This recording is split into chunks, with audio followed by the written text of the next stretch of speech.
হয়, আর তোমাকে যেগুলো বলা হয়েছে সেটা নিশ্চয়ই 2-3 দিনেও করা সম্ভব নয়। মিনিমাম 1 মাস 2 মাস মানে থাকলে সব কিছু শিখতে টাইম লাগবে। ট্রেনিং হয়েছে, তার সঙ্গে তুমি কাজটা প্র্যাকটিক্যালি তুমি করবে, জানবে। আচ্ছা, তুমি যদি নিজের ইচ্ছায় ব্যক্তিগত কারণে কাজ ছেড়ে পালিয়ে আসো, তাহলে কিন্তু কেউ দায়িত্ব নেবে না। কেউ কি নেয়? না। তুমি নিজের ইচ্ছায় কাজে এসছো, নিজের ইচ্ছাতেই কাজে যাচ্ছ। আর তোমার যদি কাজ চলে যায় নিজের দোষ ছাড়া, কোম্পানি হয়তো এমনি এমনি তোমাকে বার করে দিল, সেক্ষেত্রে পিএনআর গ্রুপ কিন্তু সবসময় তোমার পাশে থাকবে নেক্সট কাজ দেওয়ার জন্য। সব কিছু শোনা বোঝার পর কেমন লাগছে বলো? ভালো লাগছে। কোনো অসুবিধা আছে? হ্যাপি তো? ওকে। আচ্ছা, এখান থেকে জয়েন করার পর আমাদের ছেলেরা ড্রেস পায়, সেগুলো তুমি পেয়েছো?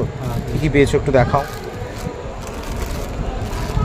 এখানে দাদা দেখতে পাচ্ছেন, এখানে দাদা একটা ডায়েরি পেয়েছে, একটা পেন পেয়েছে, তাই তো? তো এগুলো যদি না পেতে তাহলে বিশ্বাস করতে? না। বিশ্বাস করা উচিত নয়। ঠিক আছে, তুমি তাহলে ভালোভাবে মন দিয়ে কাজ করো।